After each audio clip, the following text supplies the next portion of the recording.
Voltando aqui, galera, vamos falar agora sobre competência absoluta e competência relativa. Em relação à definição de competência, a gente tem alguns critérios, alguns dispositivos que tratam de que tem a ver com uma competência absoluta. Outros critérios para definição de competência tem a ver com competência relativa. Primeiro, qual é o raciocínio jurídico para você definir o que se trata de competência absoluta daquele juízo e o que é competência relativa? Primeira coisa, que é esse raciocínio. A competência absoluta, primeiro, ela deve estar prevista na Constituição, tá? Deve ser uma matéria constitucional. Segundo, ela tem a ver com o interesse público, com o interesse das pessoas como um todo, com o interesse comum. Por algum motivo, ela resguarda essa definição de competência absoluta, ela resguarda um interesse comum. Já a competência relativa, ela tem mais a ver com o interesse das partes. Por exemplo, para garantir o acesso à justiça do autor, para garantir a questão probatória melhor para as partes, aí ela define que vai ser, por exemplo, o local da consumação. A competência territorial, né? Ela define a competência territorial. Agora, a absoluta, ela tem mais a ver com questões, a gente vai ver quais são esses critérios, ela tem a ver com questões que afetam a ordem pública, que afetam o interesse geral, e elas estão previstas na Constituição. Beleza? Vamos lá para o quadro comparativo agora em relação à competência absoluta e competência relativa. A competência absoluta, esse quadrinho é interessante aí, em razão da matéria, da pessoa, funcional. Em razão da matéria, por exemplo, se é matéria da justiça eleitoral, se é uma matéria da justiça comum. Em razão da pessoa, se é uma pessoa com foro por prerrogativa de função, também competência absoluta. Se é funcional, aí tem a ver com o objeto do juízo, com o grau de jurisdição, com a fase do processo. E aí a gente define também por competência. Aí, por exemplo, o funcional. A gente está falando da fase preliminar, juiz das garantias, ou da fase de instrução. A gente está falando do tribunal do júri. A gente está falando da fase de antes da pronúncia ou após a pronúncia. A gente está falando de julgamento ou está falando do recebimento daquela denúncia de homicídio, tá? Então a gente tem todos esses critérios. E vocês concordam que nesse caso a gente está falando de um assunto que interessa a organização, interessa... É algo abstrato, né? Abstratamente, a lei prevê que para todas as pessoas que cometeram um homicídio doloso, existe um tribunal específico por uma questão da sociedade dar resposta. Então, é algo que transcende o interesse das partes, probatório, de acesso à justiça. Beleza? Então, dá para fazer esse raciocínio jurídico quando você for estudar competência absoluta e competência relativa. Mais uma diferença, se você define que é competência absoluta, você sabe que ela pode ser declarada de ofício até a sentença. Já se for relativa, ela pode ser declarada de ofício até a instrução probatória. Cuidado que aqui é diferente do processo civil, tá? Em relação à competência relativa. Outra diferença. Se for competência absoluta, ela pode ser, e houver uma sentença condenatória ou absolutória imprópria, que aplica uma medida de segurança, ou seja, reconhece que aquela pessoa é autora do crime, né? Se for uma absolutória imprópria ou uma condenatória, lembrando, gente, absolutória imprópria é aquela que aplica uma medida de segurança para o inimputável, né? Mas se é uma absolutória imprópria ou uma sentença condenatória, ela pode ser... essa competência ela pode ser arguida até depois do trânsito do julgado, Se for absolutória, não. Se for uma sentença absolutória, não pode ser arguida após o trânsito julgado, né? Já a competência relativa, ela tem que ser arguida no momento oportuno sob pena de preclusão. E aí, ela pode ser declarada de ofício, mas para as partes, ela tem que ser no momento oportuno, no momento que a pessoa tem o direito de se manifestar, tá? Sob pena de preclusão. Beleza. Aí você dá uma olhada nesse quadrinho. Relativa, eu tinha falado quais são os critérios para definição de competência absoluta. A relativa é em razão do lugar, da distribuição, prevenção, conexão ou continência. Isso tem a ver com competência ou critérios para definição de competência relativa. Tá, beleza? E agora, eu dei um espacinho aí em relação à competência territorial para você não confundir. Vamos lá, gente. Para definição de competência territorial, eu já sei que no local da consumação temos exceção da ação, temos exceção do homicídio do réu, beleza. Agora, se houver mais de uma infração penal, qual será o critério para definição de competência? Se houver mais de uma infração penal, de crimes conexos ou houver uma relação de continência. A gente vai analisar agora conexão e continência. Ou seja, tem mais de um crime que não tem nada a ver um com o outro. Cada um vai para o seu juízo, né? Para o seu juízo competente. Beleza. Agora, se houver conexão, se houver uma necessidade de decisão comum, decisão igual para esses crimes, se houver uma relação entre eles. E aí agora a gente vai falar de conexão e continência, começando por conexão. Conexão tá no capítulo e é tratado como um critério de modificação de competência. Por quê? A princípio, aquele crime seria de um juízo tal pelo critério que a gente já deu. Ou para aquelas perguntas que a gente fez lá no início, né? Só que, havendo causas de conexão e havendo continência, aí vai haver reunião. Então, ele modifica aquela competência, que seria de juízo, ela se reúne, aquelas infrações penais se reúnem em outro juízo que não é aquele originalmente competente. Tá tranquilo? Deu para entender? Então, vamos lá. Conexão. Quais são as hipóteses de conexão? Que é um critério de modificação, que é uma causa de modificação de competência, que tem como consequência a reunião dos processos. Primeira causa. Se ocorrendo duas ou mais infrações, houverem sido praticadas ao mesmo tempo por várias pessoas reunidas. Isso aqui é uma conexão intersubjetiva ou por simultaneidade ou ocasional. Por que é importante saber esses nomezinhos aqui, gente?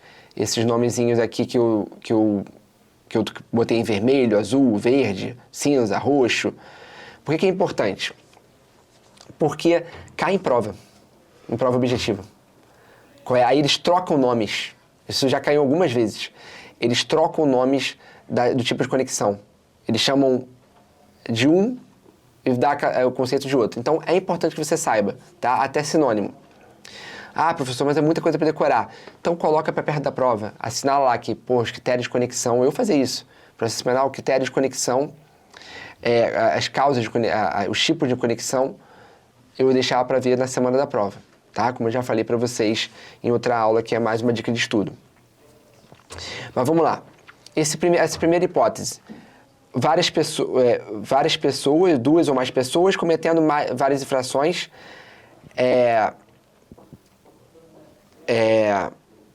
ao mesmo tempo por várias pessoas reunidas. Gente, isso aqui não é concurso de pessoas. São várias pessoas reunidas cometendo ao mesmo tempo. Qual é o melhor exemplo dessa definição, desse tipo de conexão intersubjetiva por simultaneidade ou ocasional? É aquele crime, a gente chama de crime por ocasião mesmo. Você está todo mundo saqueando um caminhão que tombou na Avenida Brasil. Todo mundo cometendo um furto ali. Eles não estão necessariamente em concurso de pessoas, né?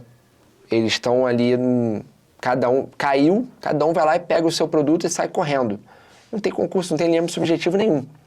Nesse caso, tem que ser unido para evitar que uma pessoa seja condenada por furto, outra por furto simples, outra por furto qualificado, uma seja absolvida, outra condenada. Então, para evitar decisões contraditórias, decisões em sentidos diversos, você tem que reunir esses crimes em um único juízo, beleza? Então, é esse caso de intersubjetivo por simultaneidade ou ocasional.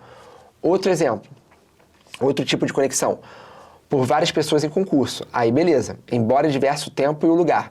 Eu cometi uma infração, nós estamos em concurso aqui, ó. A gente combina, você vai cometer aquele furto aqui para eu conseguir fazer alguma coisa aqui. A gente combina, sei lá, comete um furto aqui para eu conseguir passar adiante aqui com o meu tráfico, sei lá.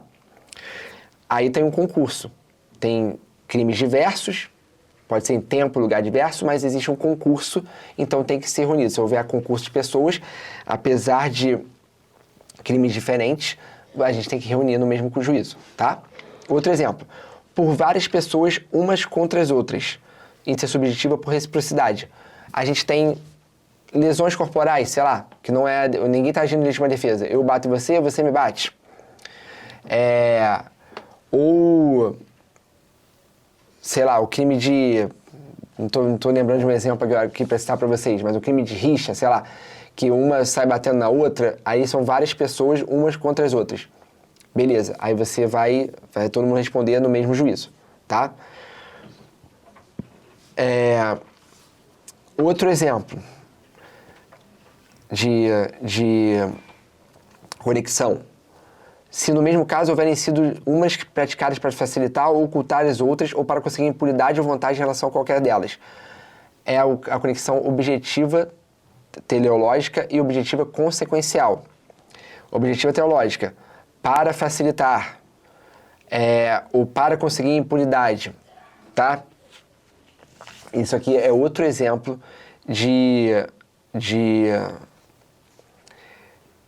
outro exemplo de conexão. Beleza.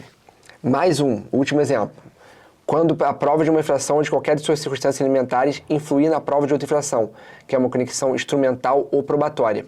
Aqui eu queria fazer um alerta para você, que a gente vai ver num julgado mais adiante, mas eu queria fazer um alerta para você.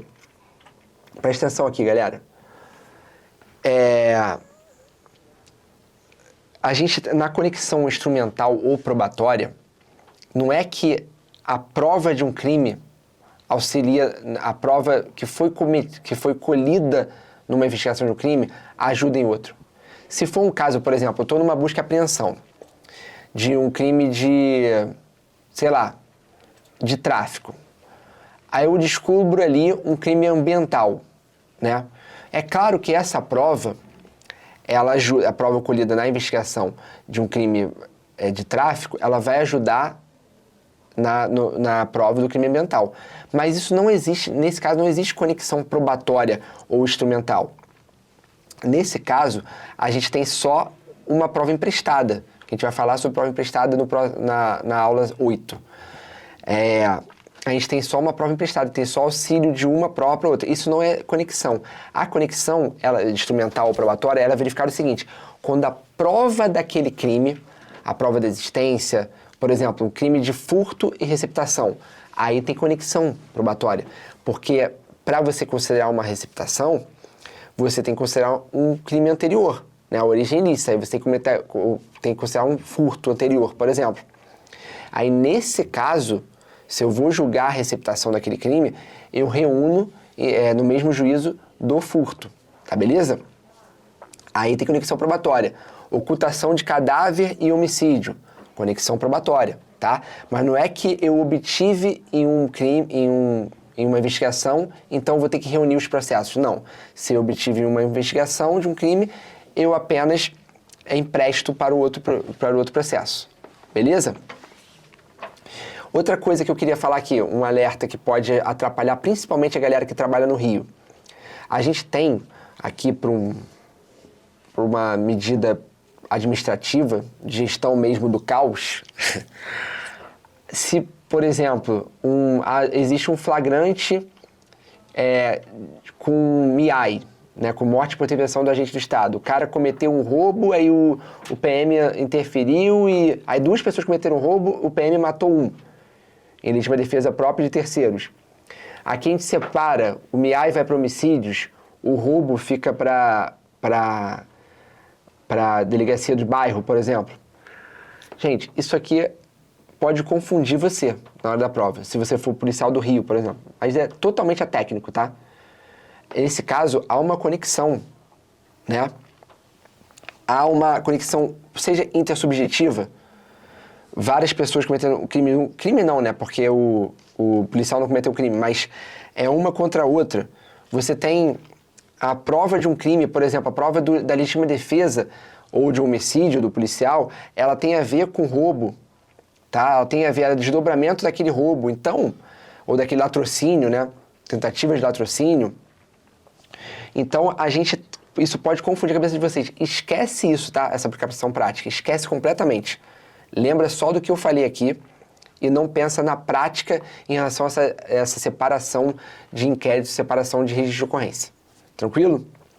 Como tem muitas pessoas que são inspetores no Rio, eu tenho que fazer esse alerta. Beleza, vimos conexão, agora vamos falar de continência. Deixa eu ver se faltou alguma coisa aqui de conexão para falar para vocês.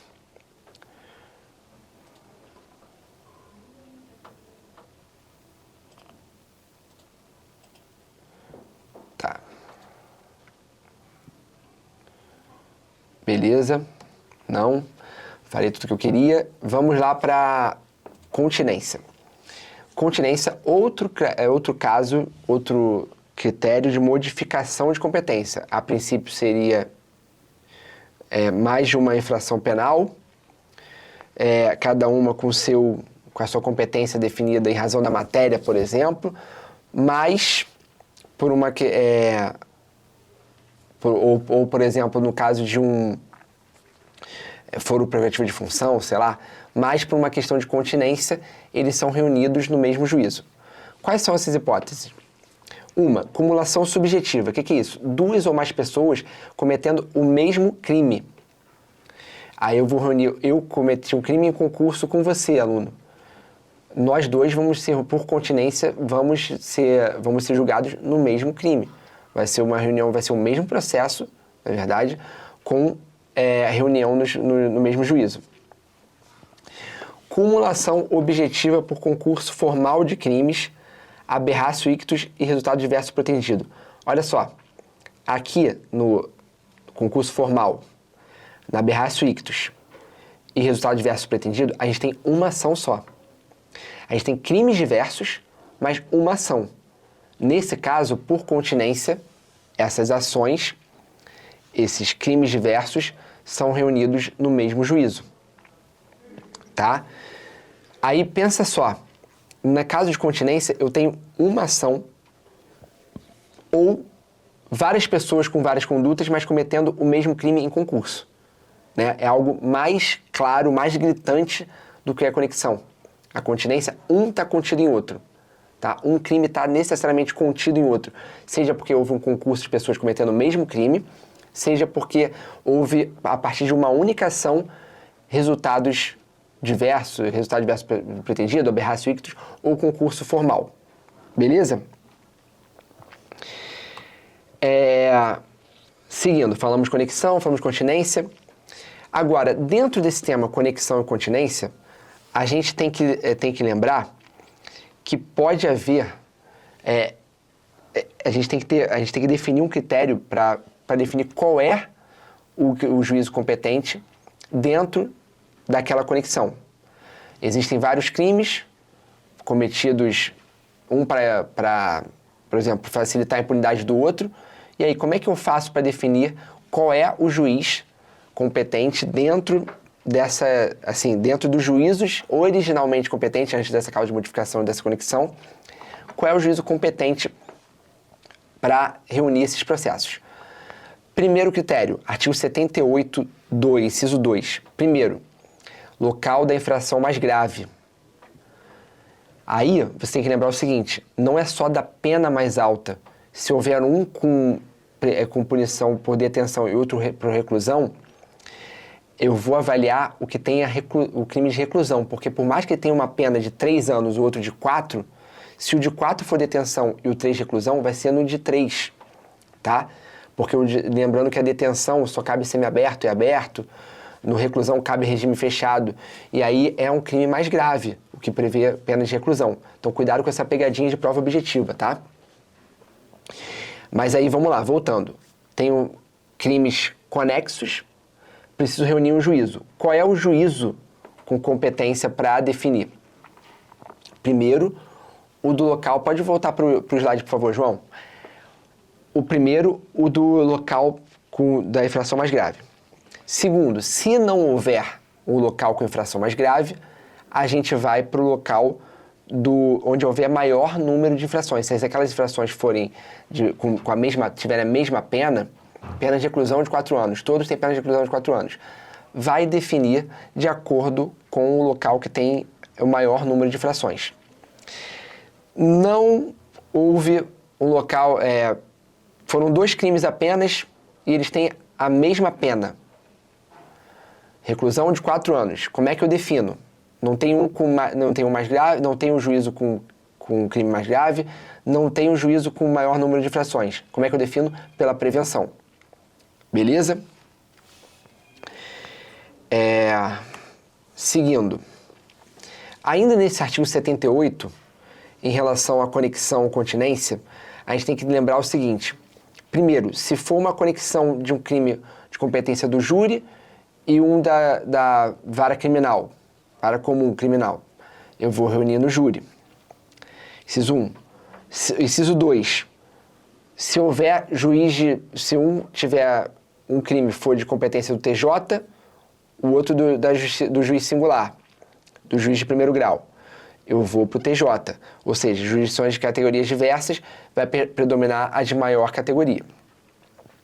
E na comum especial, eu vou para a especial. Por exemplo, crime eleitoral conexo com crime comum. Vai reunir na Justiça Eleitoral. Beleza?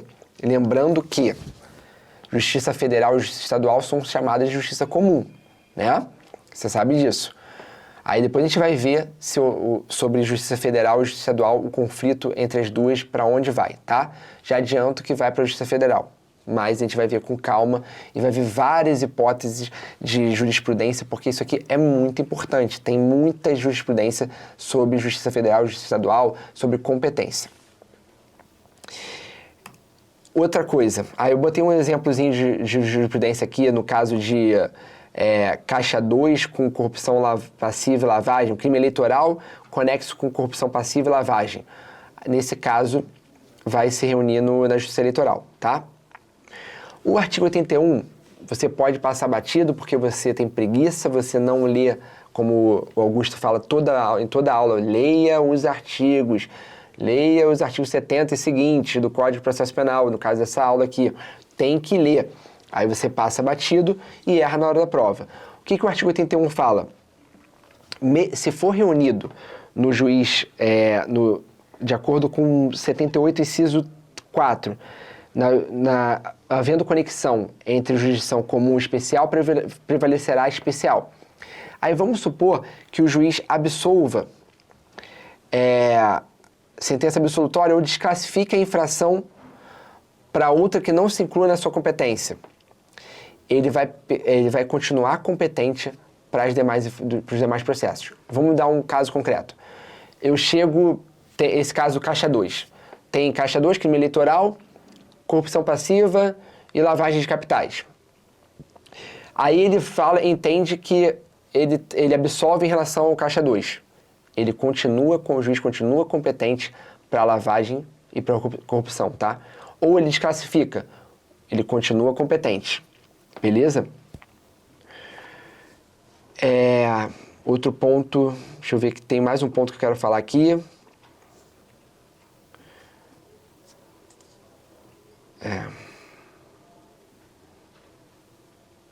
Beleza. Parágrafo único. Falei tudo sobre o caput. Parágrafo único. Reconhecida inicialmente ao júri a competência por conexão continente, o juiz, se vier a desclassificar a infração ou pronunciar ou absolver o acusado, de maneira que exclui a competência do júri, remeterá ao processo jurídico competente. O parágrafo único excepciona o caput. né? Eu falei que, em regra, ele permanece, mesmo absolvendo, mesmo desclassificando. Mas, no caso do parágrafo 1º, é uma exceção legal, que era a competência do júri. Se ele desclassificar, se ele entender que não é competência dele, vai mandar para a vara criminal. Vai mandar para a vara criminal como um competente para aquele caso. Não vai ficar no júri. Tá beleza? Agora, outro tema importantíssimo em concurso, que chove em concurso e que chove na jurisprudência e que a gente não aguenta mais ver o STF mudando de posição, mas agora essa é quentíssima, né? Essa de 2025. A gente vai falar de foro prerrogativo de função, partindo das decisões do STF sobre o tema. Decisão desse ano. Vou explicar com calma para você o tema. Eu vou falar da jurisprudência, vou falar peguei tabelinha para vocês. Vamos com calma aqui, devagarzinho, porque é um tema quentíssimo para a sua prova. Caiu na questão 1 de processo penal, de discursiva da prova anterior. É um tema que cai toda hora em concurso, qualquer prova vai falar de foro por prerrogativa de função. É um tema que a jurisprudência adora, que o STF fala o tempo todo. Então, vamos lá com calma, ver aqui as decisões, os parâmetros, o que é o foro por prerrogativa de função. Primeiro, o que é o foro por prerrogativa de função? É aquele foro definido de acordo com uma função que a pessoa desempenha. Por ela desempenhar uma função pública, né, relevante, aquela pessoa tem um foro por prerrogativa. Ela tem um foro definido. Para evitar perseguição, para evitar inversão da hierarquia, no caso de um TJ, para evitar, por exemplo, um presidente, imagina se ele pudesse ser julgado por um crime comum, pudesse ser julgado numa vara criminal do interior do Mato Grosso. E também, ao mesmo tempo, uma vara criminal no interior de Alagoas. Pô, não dá, né? Não existe essa possibilidade. Então, para evitar perseguição, garantir independência... Não estou falando que eu concordo não, tá, gente? Estou falando que é o que é. Que é justificativa, a mens legis e mens legislatórios aqui. Para evitar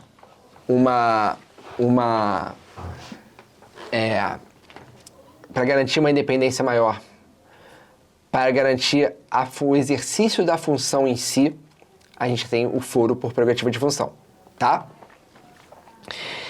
Primeira coisa que você tem que saber aqui, quais são essas pessoas? Cai em prova, decoreba. Aí eu coloquei lá no último slide uma tabelinha para você que eu tirei do Zero Direito, botei a fonte lá, dei o crédito lá para o Zero Direito, que tem uma tabelinha com as pessoas com foro por prerrogativa de função. Então, se você quiser, estiver ansioso, já pausa o vídeo aqui, vai lá para o seu material, vai lá para o slide com esse foro por prerrogativa de função. Vou passar aqui, ó.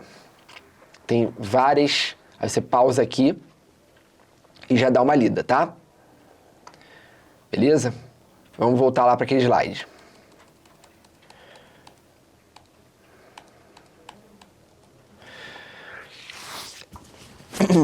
Então, tá. Dei uma estudada, quem são as pessoas com foro por prerrogativa de função, e agora eu tenho que entender, mas e aí? Quando que incide o foro por prerrogativa ou quando não incide o foro por prerrogativa? Alguns chamam de privilegiado, né? Mas não é um nome muito técnico, porque é de acordo com a função, não é para privilegiar ninguém. O STF, ele entendeu em 2018, e eu preciso fazer essa comparação, apesar de 2018 ser 7 anos atrás, eu preciso fazer essa comparação para que você entenda a cabeça do seu examinador. Se ele misturar os assuntos, se ele misturar numa prova objetiva, se ele cobrar numa prova discursiva essa alteração do entendimento, ele pode fazer, sim, uma cobrança de uma comparação, de uma superação do entendimento.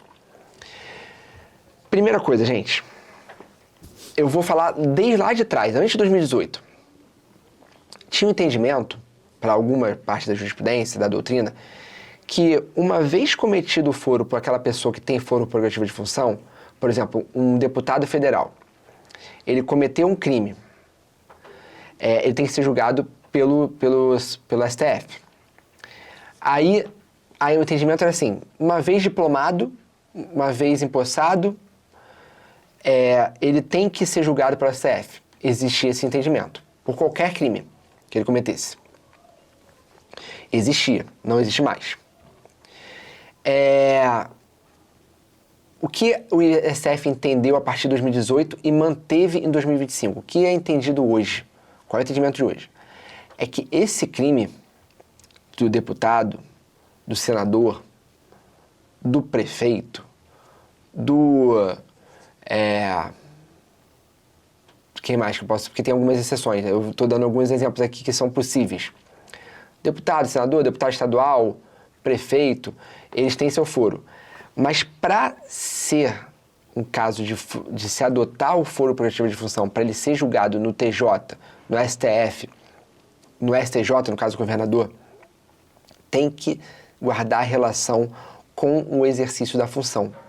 Não pode ser estranho ao exercício da função. Então tem que ser durante o exercício da função, não antes do exercício da função, antes de tomar posse, não pode ser, tem que ser durante o exercício da função e em razão daquela função exercida pela pessoa, tá? O deputado tem que cometer um crime que não tem nada a ver com o exercício da função. Ele cometeu uma lesão corporal no trânsito. Não vai ser julgado pelo STF. Ele vai ser julgado pela Justiça Comum, pela vara criminal do local da consumação, tá? Beleza, esse entendimento, o STF restringiu o foro para as causas que têm a ver, que foram cometidas no exercício e que tem a ver com o exercício, o princípio da contemporaneidade, critério da contemporaneidade, e se manteve até hoje esse entendimento, tá? De 2018 para cá, em 2025, ele julgou de novo foro prerrogativo de função e manteve esse entendimento. Agora, o que mudou em relação a 2018? Qual foi o entendimento que o STF adotava em 2018 e parou de adotar em 2025?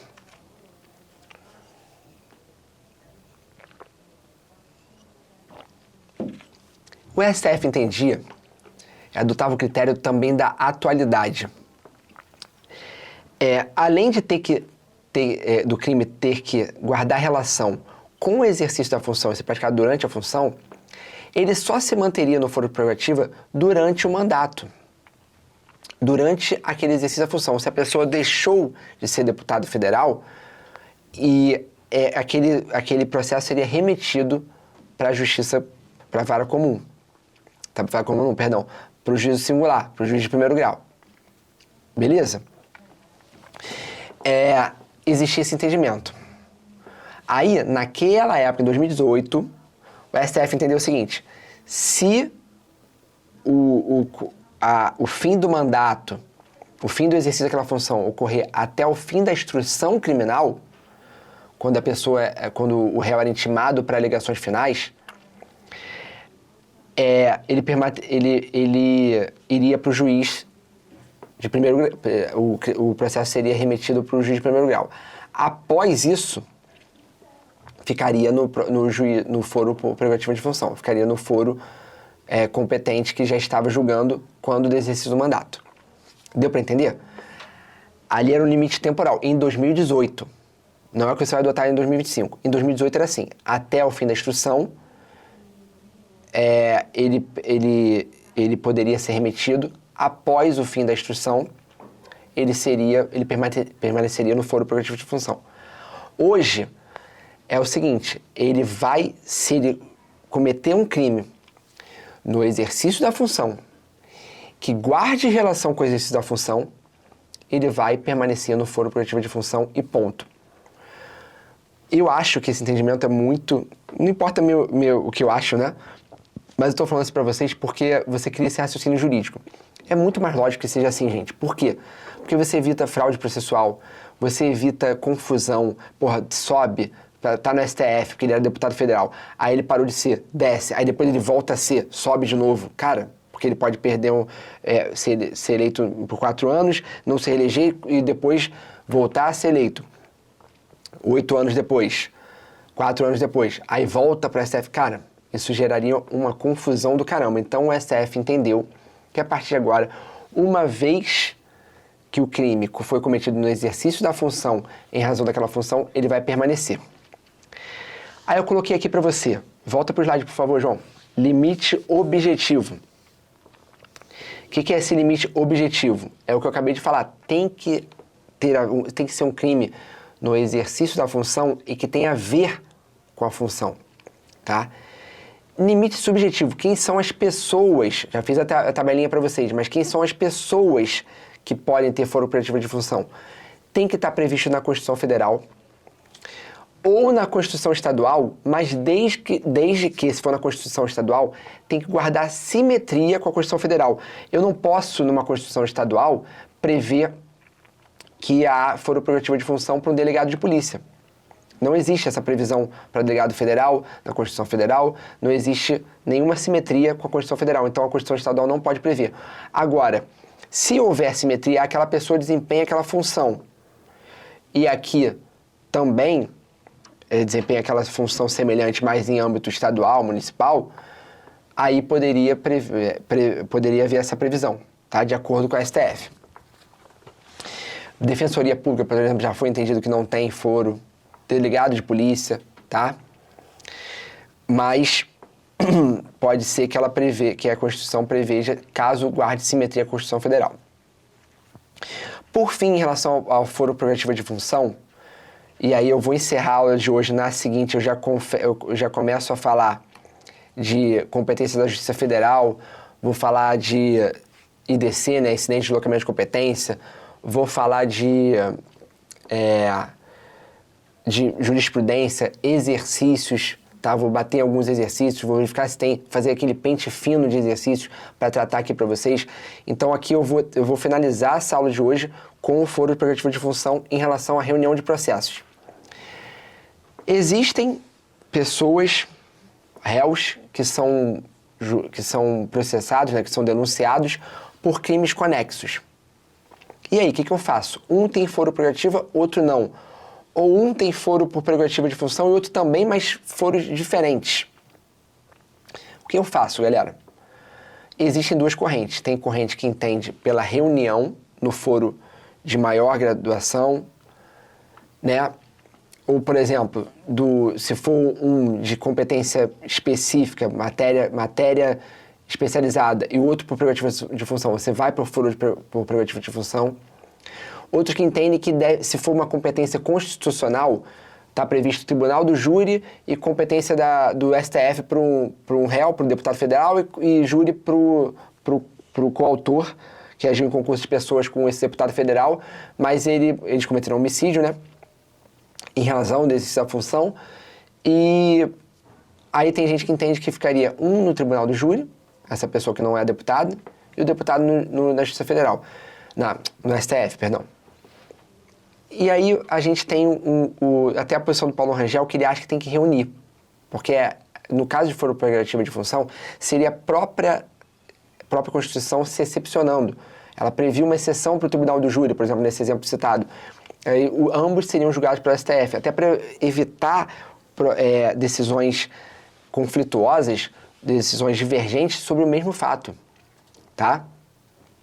É óbvio que esse entendimento é muito razoável, né? A gente vai ver perto da sua prova qual é o entendimento do seu examinador e qual é o entendimento do STF sobre esse tema. É muito importante, tá? Então eu deixei aqui as duas correntes, mas eu vou dizer, adota essa aqui, aluno, tá? Adota essa aqui, que essa aqui é melhor.